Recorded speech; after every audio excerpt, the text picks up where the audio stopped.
I do want to talk a little bit about some suggested best practices. So I've had the opportunity in my role as president of VACD, and then I was president of the Superintendent's Association, and just had the opportunity to be around the state and do lots of things. I have seen elected boards operate well. I've seen appointed boards operate well.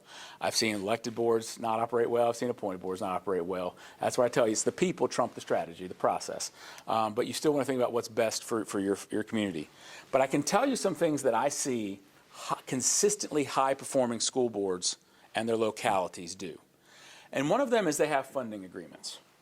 They have funding agreements that are made not in the heat of the budget, not when the gravy train is running or when the recession is bad. They're just plans. This is how we want to do business. And those funding agreements, I'll show you in a minute how they help out. Some funding agreements are about new revenue.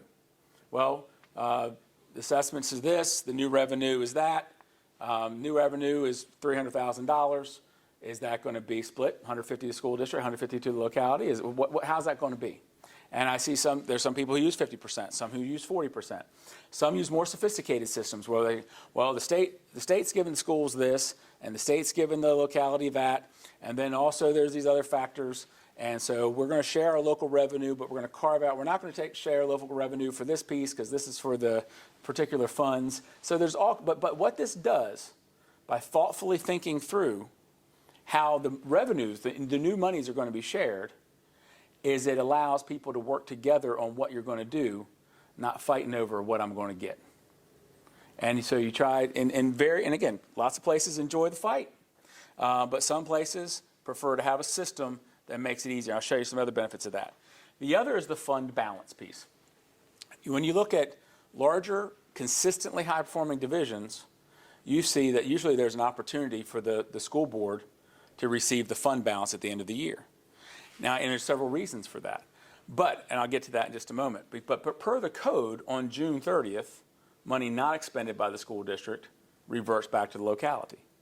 Now, there are localities where, oh my gosh, they didn't spend all their money. My gosh, they didn't use it. What were they thinking? Why did they ask for it if they weren't going to spend it? Well, let's think about it. Invariably, hopefully, unless you budgeted poorly, you hopefully do finish the year on the positive side of the ledger, because you probably budgeted for some expenses that didn't happen. You probably had to budget for what your trend is on the winter and what's going to take to heat and cool the schools.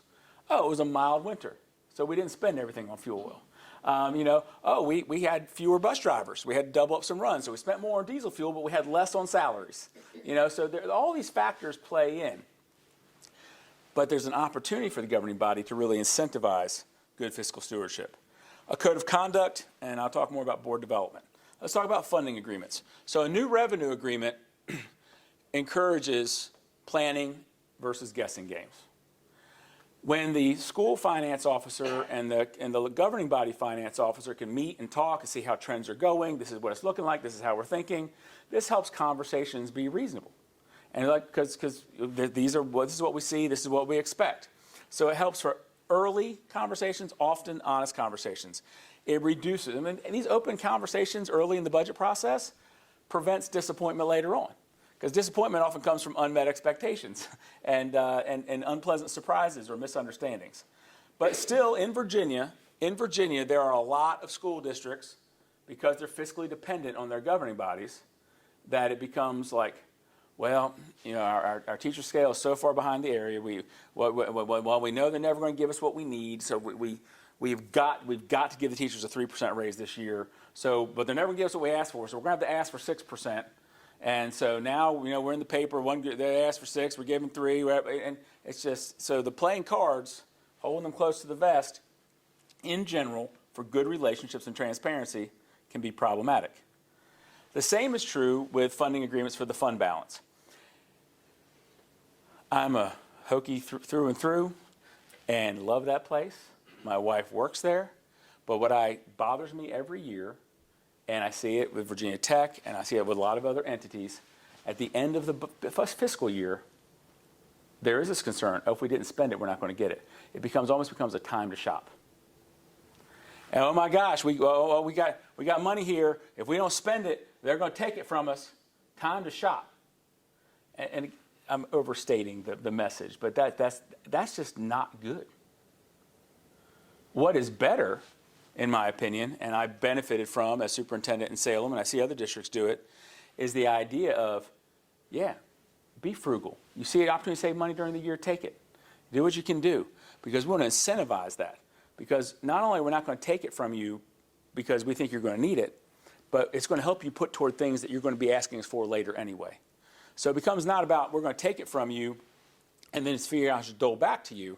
It's going to be let's have a plan. And if your capital plan is 5 years or maybe in a 5-year with numbers and 10 years in terms of priorities, then your governing body knows where that money is going to go. And it doesn't have to be the same thing. Now, in my prior district, it was in ordinance, and it said it could only be for one-time purposes. So over my 15 years as superintendent, there was years where we might come out of the recession, there were no raises for anybody for years, and the one-time purpose was in December we're going to do a compensation supplement for employees. That was a one-time thing. It didn't change our budget for the next year. It was one-time use. Another example of a one-time use, again, this is where your capital improvement plan comes in, is this year we're not going to spend hardly any of that carryover budget. We're going to let the county manager, city manager know that we're going to let that balance stay there because on our CIP, look on our CIP, in 3 years we got 2 elementary school roofs we got to do. And so what we need to do is we need to add this year's fund balance, hopefully have a little bit of next year's fund balance, and now we can pay cash for that roof. Now along the way maybe a boiler blows up and you got to do that. Still, at least the cash is there. It reduces the chance of unpleasant surprises and misunderstandings. It also prevents the need for this. Please, sir, may I have some more? Because the localities and districts that I see that the fund balance is completely gone, first of all, the incentive is spend it before you lose it. But secondly, when you get into the budget year and something does happen, a piece of roof peels back in a high wind, the boiler stops operating, now everybody's got to shuttle on over to the governing body and say, please, may I have some more? Well, the trouble is the governing body's already budgeted their budget too. So what are they going to take from to do it? Whereas if there's a process in place to incentivize stewardship and provide an opportunity, again, the governing body still gets to decide what are the rules on that fund balance, but it can incentivize good stewardship, it can facilitate planning, and here's the real win for a community. When you use your fund balance properly and you build up some cash, you can fix things without taking on debt. And now you're saving interest and obligations and a whole host of other things. Another best practice, whether it's elected or appointed school board, one of their first team building activities, in my opinion, should be they develop their own code of conduct. They can start from scratch with post-it notes and markers and flip charts, or they can collect them from other school districts and look at ones they like. But if they're going to work together for a period of time, they need to establish ahead of time the rules and code of which they're going to operate under. And it can be very, very different. It usually is different, for example, between elected boards and local boards. An elected board, often every board member is elected, or most of them feels like they have this need to report back to their constituents. So after a big vote, all 5 of them might give public comment. All 5 of them might post statements on their websites, or all 7, or however many you have. Whereas with an appointed board, the code of conduct may, not always, may say that the chair is the spokesperson for the board. And so that provides a channel of communication. Again, that's just an example, not a recommendation. The code should be reviewed annually because what's really cool is at your reorganization meeting when you elect your chair, vice chair, and representatives, everything else, have part of that agenda be every board member reviews the code of conduct and signs it. It's a statement reminder, this is how we are going to do business. Now, again, the board gets to choose how they do business. So if there's bullet number 7 on the code of conduct, they're like, no, we don't want the chair to be the spokesperson anymore. We all want to, okay, next board meeting, amend your code of conduct. Strike the 7th bullet. But at least know how you're going to operate. This is especially helpful when new board members come on. Because over time, a board develops a rhythm of getting things done. And the code of conduct can be where they write out the way things get done well. So now when a new board member, or somebody's thinking about boards, so I might want to be appointed to the board. I might want to run for the board. Well, you meet with some folks, you look at that code of conduct, you start to gain a sense of how it works. Again, the goal of these things is to prevent unpleasant surprises and misunderstandings. Because when you have an unpleasant surprise or a misunderstanding, that's when anger starts bubbling in. And path to the dark side, that is. Not all these things are like lock in hands. This doesn't tie the hands of local government, doesn't tie the hands of the board or the administration. All these rules can be adjusted. The goal here is to say you need lanes. You need to know what your lane is. Now, those lanes are not barricades. They're not even guardrails. They're the lanes you're in. And so if you're ever going to change lanes, you should, courtesy, signal. Send an email to your counterpart on the other board that, hey, this is what we're thinking, this is what we're doing. Just, if you're going to change lanes, signal. And then always check your mirrors. That's probably community input. Board development. I highly encourage expecting, plan for, and scheduling regular board development. A board that's been together for a long time might already know what they want to work on. They're going to use it as a work session for capital planning. But in general, I've seen that it's really helpful to just have an external person. Virginia School Board Association provides this. They'll come to your locality and do board development for your board. Boards can go to Charlottesville, and they'll put on trainings there. They also do trainings for new board members as they come on. You can also use consultants, like old retired superintendents and university people. But this is actually forming, storming, norming, and performing. This is something that's going to happen when you have a new board. You're going to form it by whatever mechanism you put in place, and then there's going to be some issues to work through. But you can accelerate that. You can slow the dip of the storming, and you can shorten the time that it takes by having training and facilitators help your board. An experienced attorney. And this is why I would suggest we have an attorney here tonight, but the good attorneys already kind of represent you all, so they need to stay out. But here's some terms that a board member needs to know. Body corporate. I was asked when I was appointed to the board, to the State Board of Ed, media, Alan, what 3 things are you going to do? And I was like, in terms of outcomes of the board? Yes. So I can't do anything. I'm an individual. There is no authority in a school board, a state board of ed, a county board of supervisors, unless or until they're at a legally called, legally noticed board meeting. And then the authority is not in any one person on the dais, it's in the body corporate. So I said my 3 things were I'm going to get to know people, find out what the issues were, and then try to build relationships to get things done. Because I've been to board training in Charlottesville with a new board member and had an elected board member from Northern Virginia sit through the whole day of training at the end and said, this is really helpful, but here's the thing is I got elected because I said I was going to do these 3 things. How am I going to get them done? And that was a facilitator of Virginia School Board Association was like, well, you're going to need to find a majority of the board that wants to do the same thing. Because your personal agenda can't drive a body corporate until you have a majority. We talked about legally convened meetings, communications.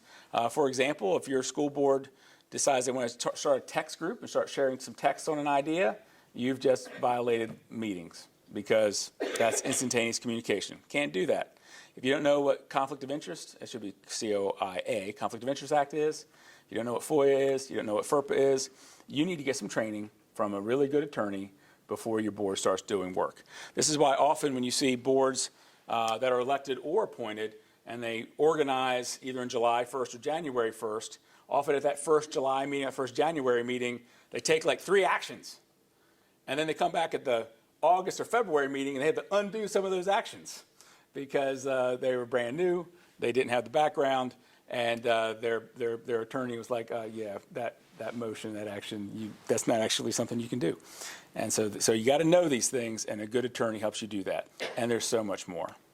My next advice for any board, elected or appointed, is to stay out of the weeds.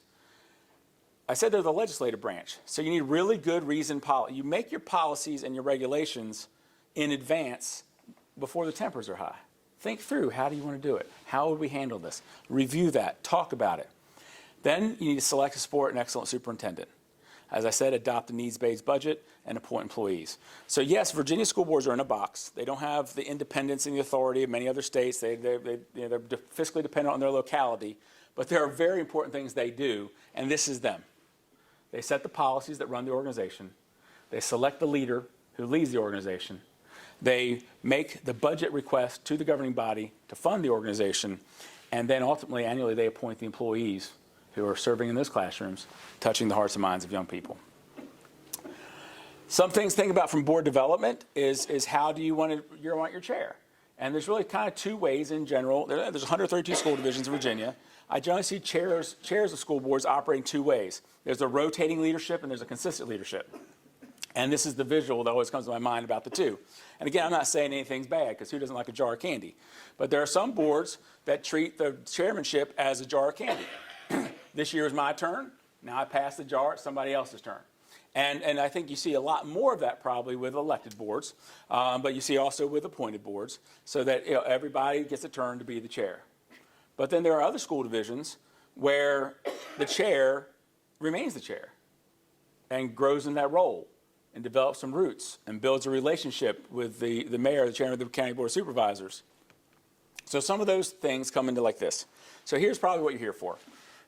What are some of the differences in an appointed or elected board? And there's many. An appointed board is going to be your governing body selecting. Elected board is going to be your constituents selecting. Well, how? Of course you want your constituents to select. Well, your constituents select their governing board. They select their governing body. They select the board of supervisors. The governing body interviews interested persons. I'm interested in serving. They get to go into a closed session, interview everybody interested in serving on the school board. And what that gives that governing body the chance to do is build a team with varied skill sets. So again, now I've talked about state. I've zoomed back to my personal experience. The criteria that during my time as superintendent at Salem, I just kind of observed, and again, I was never in the interviews, the processes. I just kind of watched things happen. But what it always appeared to me was that the first thing, whenever there was a vacancy, the city council was looking for an interested person who had children in the division. Now, when their children graduated and went on, they didn't take them off the board because they had learned how to do the board. But they often wanted to find somebody, when somebody new was coming on, that's what I just always saw. But they're about to appoint somebody new. We'll see if they do that again. But they always were definitely and very open about the second bullet, building a team with varied skill sets and experiences. In my 15 years at Salem City School Board, we always had at least 2 board members with really strong business acumen. People who really were very, very adept at operating businesses, keeping ledgers, monitoring budgets, all those kinds of things. There was always somebody who had some sort of a healthcare background, a nurse, a clinical psychologist, somebody with like a public health background, wellness of children and families. And then there was always somebody with educational experiences. For a long time, it was Bill Sinkler. He was retired principal from Roanoke City Schools. And now it's Nancy Bradley. And Nancy Bradley was a special educator, and she's a professor at Virginia Tech. And so that way you have somebody, when the board has a really good idea and say, I think we should do this, having somebody say, well, I just want you to know that that's really the job of the IEP team for that child. That's not the job of the school board. And so it's helpful to have somebody with educational perspective on the board. That was 4 of the 5, and then there was always somebody that could be any of those types of things. The interview process, like any interview process, gives the governing body the chance to talk with the board members and say, hey, here's what we're thinking. This is kind of like what we want. This is what we expect. This is how we want things to go. This is what we see is on the to-do list. Do you agree with that? What do you see is on the to-do list? So there's like a relationship built in the interview process. When you have an elected board, you have to figure out how to make that relationship after the fact. You still make the same relationship. You have to. You're going to work together. You're going to have to work with your governing body. But it requires other processes to build that relationship. So it kind of comes down to this. This, I think, is the essence of the difference between elected and appointed school boards. An appointed school board is going to begin with a resume and a letter of interest to the governing body. Here's who I am. Here's what I know and can do. Here are things I've done in the past, and here's why I'm interested. And the governing body gets a bunch of those and organizes them, supports them, and interviews people. The others, you got to have somebody who want to go put signs in the yard. And to go put signs in the yard, you're probably going to need to have your campaign finance chair and submit your paperwork and get your signatures and all that kind of stuff. I have dear friends who have become school board members in different localities both ways. So what I'm about to say is not a judgment on either of those types of people. It's just an observation. These are different people. The person who's willing to go put signs in the yard, God bless the people who do run for office. I mean, gosh, especially in this era. That takes courage. It takes a huge amount of courage to knock on doors, put signs in the yard, turning your campaign forms, all that kind of stuff. That's a big undertaking. So the person who's willing to do that is stepping way out there, and no matter whether you vote for them or not, you should respect the fact they're willing to take 3 steps out there to do it. That's fantastic. But there are other people who would like to serve, who care about the schools and the children and the kids and the families, want to give back, and they're happy to do the hard work and be at the dais and flesh things out. But they're not going to put signs in yards and get signatures and in that process. So I think that is the difference between elected and appointed. Not saying either is good or bad. And that brings us to questions. If we get through questions, I have a couple of kind of closing slides to share. But was that water there in that cool little bottle thing for me? Yeah. Oh, thank goodness. It's got a koozie and everything. I'm so excited. So that was a lot of words and talking. That's what my wife always says, Alan, that was a lot of words and talking. So thoughts, questions? My question is, well, first let me thank you because I think it's important for anybody that's considering running or putting themselves forward to be on a school board to have the education of what it means, what you just explained to us about what school boards need to be doing. But my question might be more for the registrar because it's specifically about the electoral process of this referendum. Because we are one school board that has, we have 2 separate electoral municipalities. Yep. So does this referendum have to pass in both municipalities to pass? If it passes in the city and fails in the county, does the city have elected those 3 positions, and does the county get to appoint theirs? Does it have to pass in every precinct of a municipality, or is it simply one more than half of the entire, let's say, city population or county population?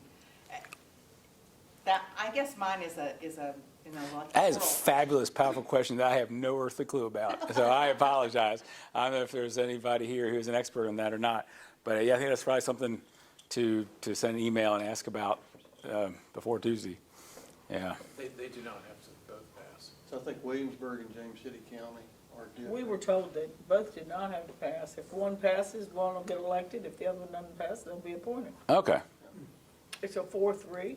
So if that way the representation of each locality is checked the way they want Well, to do it. that's what I was told when we were doing that. Well, I'm so glad my second slide talked about local control, because that's what I do believe in.